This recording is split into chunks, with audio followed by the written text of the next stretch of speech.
बच्चों, आज हम पढ़ेंगे कक्षा 7 सामाजिक अध्ययन के अंतर्गत सामाजिक एवं राजनीतिक जीवन विषय का 5वां अध्याय औरतों ने बदली दुनिया। हम आपको बताएंगे बच्चों इस पाठ से संबंधित प्रश्नों के उत्तर। तो चलिए शुरू करते हैं। सबसे पहले देख लेते हैं पाठ के अंतर्गत पूछे गए प्रश्न और उनके उत्तर। आप देख रहे हैं यहाँ पर, ये हैं आपके पाठ के आंतरिक प्रश्न, यानी कि जो पाठ के बीच बीच में प्रश्न पूछे होते हैं। सबसे पहले उनके उत्तर आइए जान लेते हैं। और पहला प्रश्न है यहाँ पर, किस प्रकार के व्यवसायों में स्त्रियों की अपेक्षा पुरुष अधिक हैं? और ये प्रश्न आपको देखने को मिलेगा आपकी पाठ्य पुस्तक के 55 नंबर पेज पर, यानी कि आप अपनी पाठ्य पुस्तक के 55 नंबर पेज पर देखें, आपको ठीक इसी प्रकार का एक प्रश्न देखने को मिलेगा। उत्तर में क्या लिखेंगे आप? उत्तर लिख सकते हैं पुलिस, सेना, ड्राइवर, पेट्रोल पंप के कर्मचारी, रेलवे व वायुयान के पायलट, व्यापार, किसान, वैज्ञानिक, औद्योगिक मजदूर आदि व्यवसायों में स्त्रियों की अपेक्षा पुरुष अधिक हैं। तो इस प्रकार से आप लिख सकते हैं अपने पहले प्रश्न का उत्तर। इसके बाद बच्चों बात करते हैं यहाँ पर दूसरा प्रश्न आपका, नर्स के काम में महिलाओं की संख्या अधिक क्यों है? और ये प्रश्न आपको देखने को मिलेगा आपकी पाठ्य पुस्तक के 55 नंबर पेज, यानी 55 नंबर पेज पर। इसका उत्तर आप लिखेंगे, महिलाएं अच्छी नर्स हो सकती हैं क्योंकि वे अधिक सहनशील और विनम्र होती हैं। इसे परिवार में स्त्रियों की भूमिका के साथ मिलाकर देखा जाता है। रोगियों को जो रोग से पीड़ित हैं उन्हें घर जैसा स्नेह मिलना चाहिए जो कि नर्स के रूप में महिलाओं में मौजूद होता है। आई बात समझ में? तो इस प्रकार से आप लिख सकते हैं अपने इस दूसरे प्रश्न का उत्तर। अगला प्रश्न है बच्चों यहाँ पर तीसरा प्रश्न, महिला किसानों की संख्या पुरुषों की तुलनात्मक रूप से कम है, यदि है तो क्यों? और ये प्रश्न भी आपको मिलेगा आपकी पाठ्य पुस्तक के 55 नंबर पेज पर, आप देख सकते हैं। उत्तर में आप लिख सकते हैं, किसानों की खेती का काम कठिन होता है, जैसे हल चलाना, कुदाल चलाना, बोझा ढोना आदि। इन कामों को महिलाओं की अपेक्षा पुरुष आसानी से कर पाते हैं।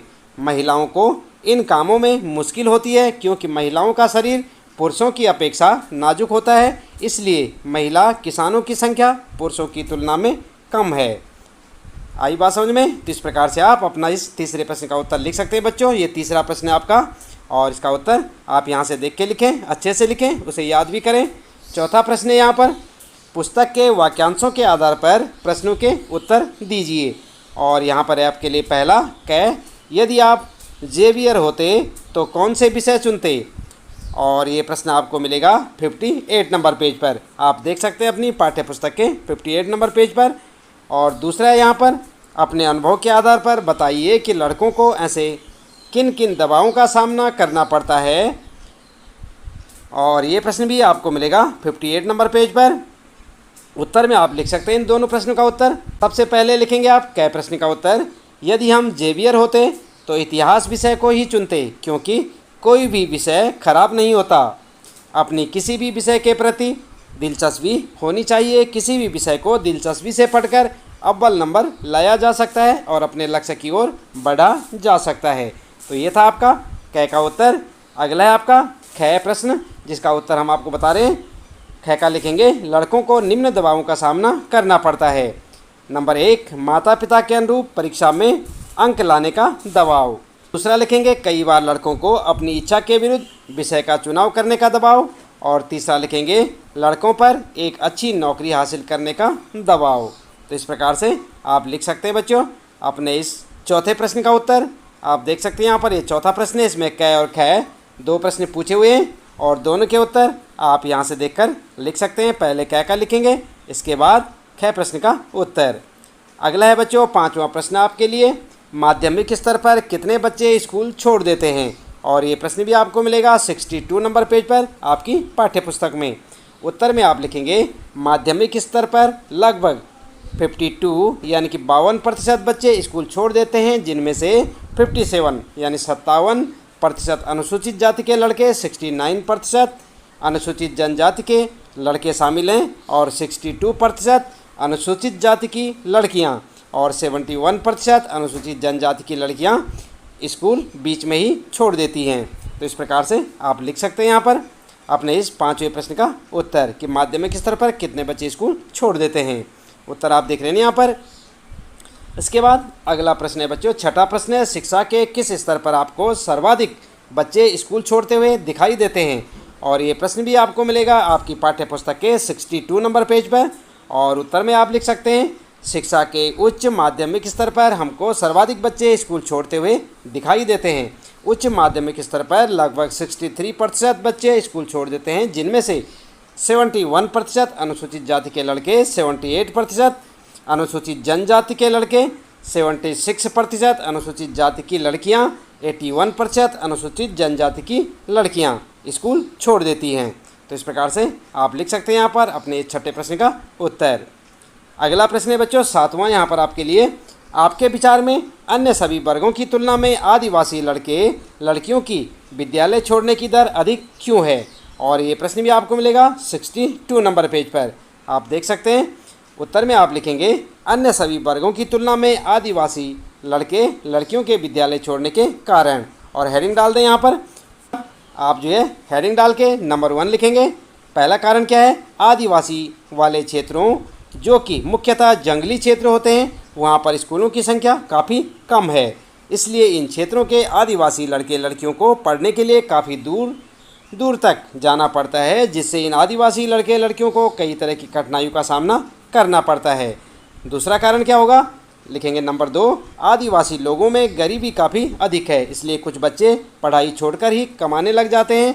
कुछ जनजातीय लोग पढ़ाई का खर्च नहीं उठा पाते, जबकि वर्तमान समय में सरकार ने बच्चों की किताबें, मुफ्त स्कूल ड्रेस के लिए पैसे, मध्याह्न समय भोजन प्रबंध कर दिया है। इसके बावजूद पढ़ाई के छोटे मोटे खर्च भी आदिवासी लोग नहीं उठा पाते।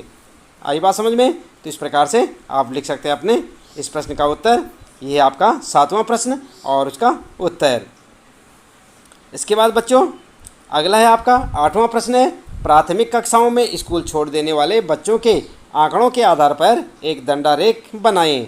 और आप देख सकते हैं ये प्रश्न आपको मिलेगा आपकी पाठ्य पुस्तक के 63 नंबर यानी 63 नंबर पेज पर। और यहाँ पर आप देख सकते हैं एक टेबल आपको दिखाई दे रही होगी बच्चों।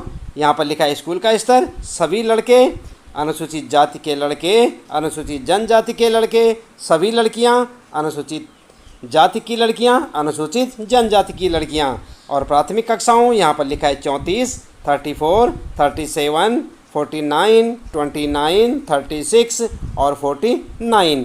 तो यहाँ पर आपने एक दंडारेख बनाना है। किस तरह से बनाएंगे आइए यहाँ पर देख लेते हैं बच्चों। यहाँ पर आप देख सकते हैं ये है लड़के और इस साइड में होंगी लड़कियाँ। और यहाँ पर आप जो है आंकड़ों पर दंडारेख इस प्रकार से बनाएंगे जैसे यहाँ पर आपको दिखाई दे रहा है, सभी लड़के, अनुसूचित जाति के लड़के और अनुसूचित जाति जनजाति के लड़के।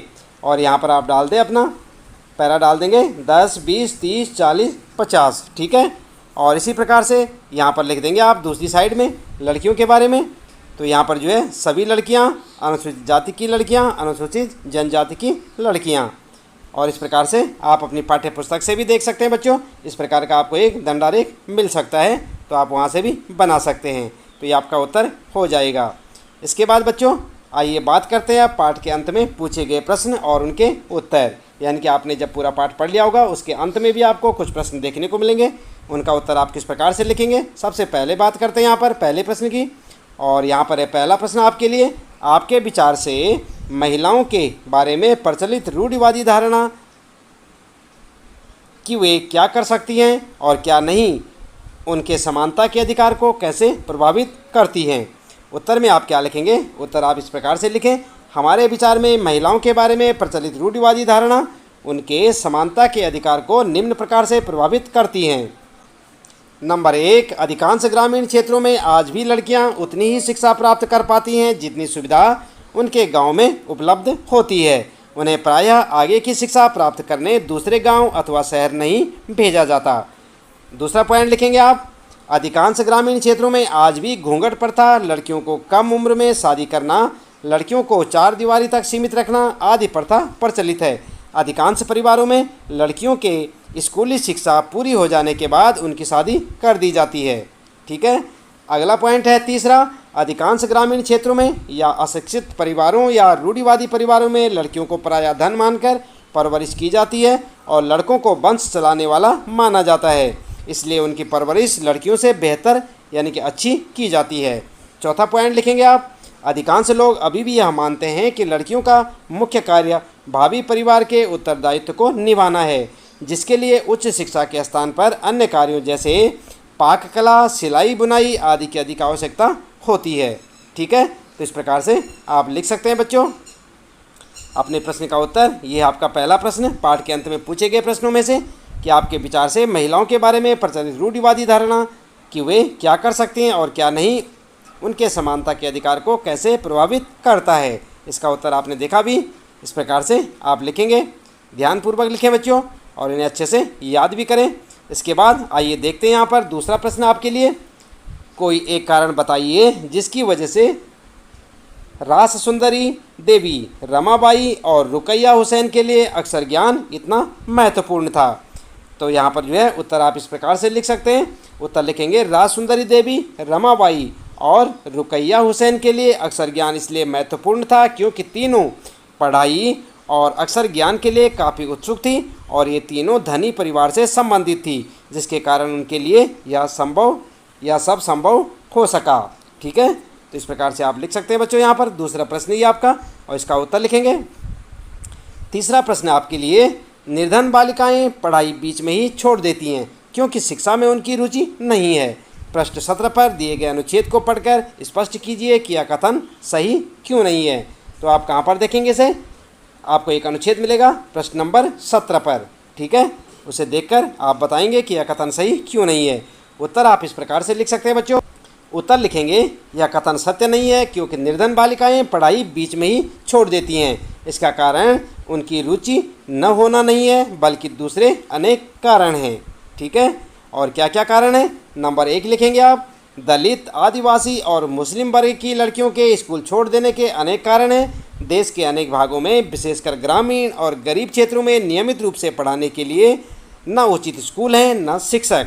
यदि विद्यालय घर के पास नहीं है और लाने ले जाने के लिए किसी साधन जैसे बस या वैन आदि की व्यवस्था न हो तो अभिभावक लड़कियों को स्कूल नहीं भेजना चाहते। ठीक है, ये पहला कारण है।